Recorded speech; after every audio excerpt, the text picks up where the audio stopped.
नमस्कार video T like करते share करते सब्सक्राइब बिल्डिंग रे केउंटी केउंटी आमे कास्टिंग करबा जहाँकि प्लिंथ बीम एवं डीपीस बा प्लिंथ बीम निमटाल एवं रूफ रे वाल बीम ए विषय जानिबा आसुन देखंतु जेंते हला एटा हमर प्लिंथ बीम आकु आज प्लिंथ बीम आमे जरे फाउंडेशन करूचे तो फाउंडेशन आमे चारिपट पथ जोड़ाई करूचे किंबा इटा जोड़ाई करूचे तापर कोन होता एठी प्लिंथ बीम पकाउचे प्लिंथ बीम कोन पय पकाले ना कलम जेहेतु आम देचे बिल्डिंग रे तो कलम रे कौन हुए ना प्लिंथ बीम दवा द्वारा कौन ना बिल्डिंगटा पूरा गोटे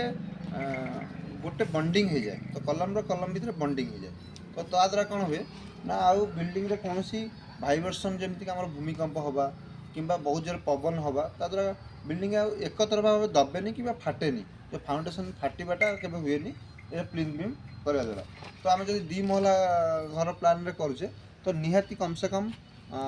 एक गोटे फुट हाइट्र बीम पकड़ा दरकार जमी आम ये पड़ी तो एवं आस जाना प्लिंथ बीम पर आउ केउंटी केउंटी आम ढलई करा जाए से विषय मत जाना टी आसन देखा आसन देखा आउ केउंटी आम ढलई पड़े देखो आम यहाँ झरका झरका आम ये स्टार्ट हो टिके देखो यहाँ झरका झरकाटा कौन है ना ये आम गोटे ढलई देचु एपट को 1.5 फुट देचु आ एपट को 1.5 फुट देचु आर कारण कौन ना आम जो देखिए बहुत देखो आम कथा होते तो आउ क्यों आम ढलई लगेगा तो देखो यहाँ झरका झरका आम चाहिए ये ढलई नकले भी चलो कि करवा द्वारा कौन प्रॉफिट होता है तो मालिक जो पैसा खर्च हो प्रॉफिट होगा दरकार तो से प्रॉफिटा कौन आम ये जापर तो कौन कले आम झरका पर जो कांथरे देखिए फाट आसे से फाट आसबनी तो केमी आसबनी तो देखो ये कौन करते आम यहाँ ढलई देचे आम गोटे 3 इंच ढलई दिखाई तो एपट को 2 फुट पाखापाखि आम झरका ये अच्छी आम एपट को 2 फुट करपट झरकार 2 फुट कर तो कौन हम देखिए बहुत जगह झरका तले कौन होता है ना बहुत जमी गार पड़ी फाटी आसता है ये जगह फाट सृष्टि हुए ये जगह फाट सृष्टि हुए तो ये दवा द्वारा कौन हुए ना ये फाट सृष्टि हुए ना पछे लोड पड़ो ये जगह फाट सृष्टि हम ना जेहेतु ये एपट को 2 फुट अच्छी एपट को 2 फुट अच्छी तो यहीटा तार प्रॉफिट तेणु यहाँ निहाती पकेवा दरकार तो प्रति यहाँ 3.5 फुट हाइट्रे पका जाऊँगी कौटी 3 फुट हाइट्रे पका तो मालिकर रिक्वायरमेंट अनुजाई झरकार साइज के अनुजाई तो 3 फुट आम 3.5 फुट रखिपर तापर चलन देखा जमी ये आमर निमटाल कहीं पड़े तो निमटाल कहीं पड़े से प्रथम जाना दरकार तो निमटाल कहीं पड़े आम जाना देखते आम रूम को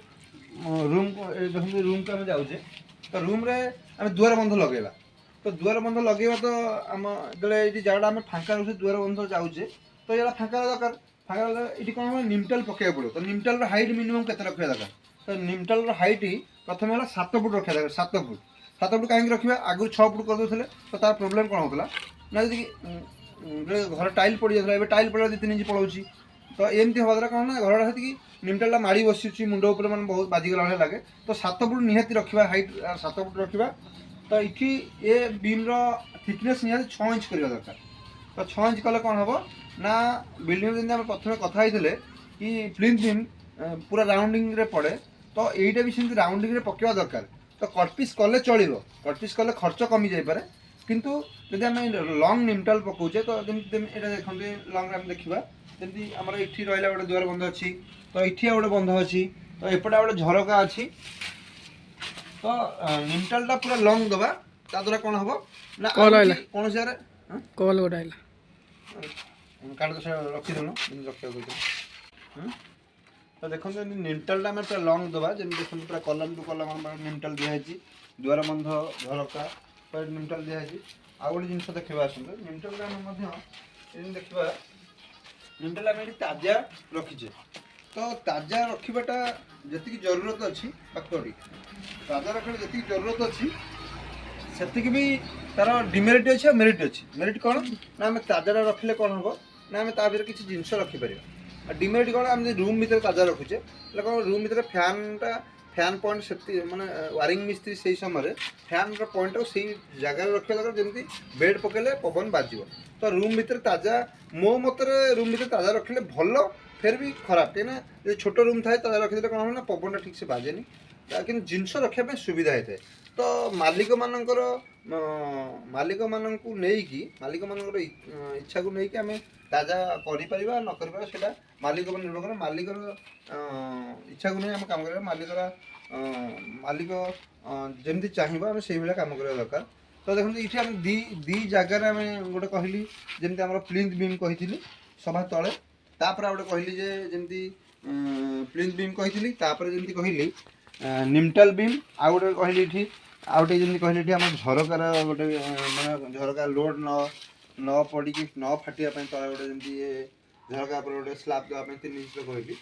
ତ ଆଉ ଗୋଟେ ସେମିତି ବିମ୍ ଆମେ ଦେଇପାରିବା। ଦେଖନ୍ତୁ ଯେମିତି ଆମର ଏବେ ଦେଖନ୍ତୁ ହାଇରୁଫ୍ ଯୋଡ଼େଇ ହେଇଯାଇଛି, ଏବେ ହାଇରୁଫ୍ ଯୋଡ଼େଇ ହେଇଛି ଯାହାକି 9.5 ଫୁଟ। ତ 9.5 ଫୁଟ ଉପରେ ଯେହେତୁ ଆମେ ୱାଲ୍ ରହୁଛି ଆମେ ଚାହିଁଲେ ଏଇଟା 10 ଇଞ୍ଚିଆ କରିପାରିବା ଏବଂ 6 ଇଞ୍ଚିଆ ୱାଲ୍ ବିମ୍ କରିପାରିବା। ତ ଏଇ ଜାଗାରେ ଆମେ କ'ଣ କରୁଛୁ ନା 6 ଇଞ୍ଚ ୱାଲ୍ ବିମ୍ ହିସାବରେ ଆମେ ରଖାଯାଇଛି 9.5 ଫୁଟ। ତ ଆ ଉପରେ ଆଉ 6 ଇଞ୍ଚର ୱାଲ୍ ବିମ୍ ପଡ଼ିବ, ପୁରା ଏମିତି ଏଣ୍ଟାର 6 ଇଞ୍ଚର ୱାଲ୍ ବିମ୍ ପଡ଼ିବ। ପୁରା ଟୋଟାଲ୍ 6 ଇଞ୍ଚର ୱାଲ୍ ବିମ୍ ପଡ଼ି ସାରିଲା ପରେ ତାପରେ କ'ଣ କରାଯିବ ନା 6 ଇଞ୍ଚ ୱାଲ୍ ବିମ୍ ପଡ଼ିଲା ପରେ ତାପରେ ଛାତ ଦିଆହେବ। ମିନିମମ୍ 10 ଫୁଟ ହାଇଟ୍ ରହିବ। 10 ଫୁଟ 2 ଇଞ୍ଚ 3 ଇଞ୍ଚ ରଖିଲେ ଭଲ, କାହିଁକିନା ଯେହେତୁ ଆମେ ଆମର ତଳ ମେଜିଆ କରୁଛେ, ମେଜିଆ ମେଣ୍ଟାଲିଂ କରୁଛେ 3 ଇଞ୍ଚ 4 ଇଞ୍ଚ ମେଣ୍ଟାଲିଂ କରୁଛେ, ତାପରେ ଟାଇଲ୍ ପକାଉଛେ, ତ ମିନିମମ୍ ହାଇଟ୍ 10 ଫୁଟ ରହିବା ଦରକାର। ତ ଆଜି ପାଇଁ ଭିଡ଼ିଓଟି ଏତିକି। ଭିଡ଼ିଓଟିକି ଲାଇକ୍ କରନ୍ତୁ, ସବସ୍କ୍ରାଇବ୍ କରନ୍ତୁ ଚ୍ୟାନେଲଟିକୁ ଏବଂ କମେଣ୍ଟ କରନ୍ତୁ। ତ ମୋର ଏଇ ଯେଉଁ କନଷ୍ଟ୍ରକ୍ସନ୍ ଲାଇନ୍ରେ ଯେଉଁ କାମ ବିଷୟରେ ମୁଁ କହୁଛି ଆପଣମାନଙ୍କୁ ଯଦି ଭଲ ଲାଗୁଥାଏ ତାହେଲେ ଲାଇକ୍ କରନ୍ତୁ, କମେଣ୍ଟ କରନ୍ତୁ, ସେୟାର କରନ୍ତୁ, ଯାହାକି ମୋତେ ଆଗକୁ ଆହୁରି ଭିଡ଼ିଓ ବନାଇବା ପାଇଁ ଇନ୍ସପାୟାର କରିବ ଏବଂ ମୁଁ ଆଗକୁ ଆଉ ପାଦେ ଯିବା ପାଇଁ ଚେଷ୍ଟା କରିବି ମଧ୍ୟ।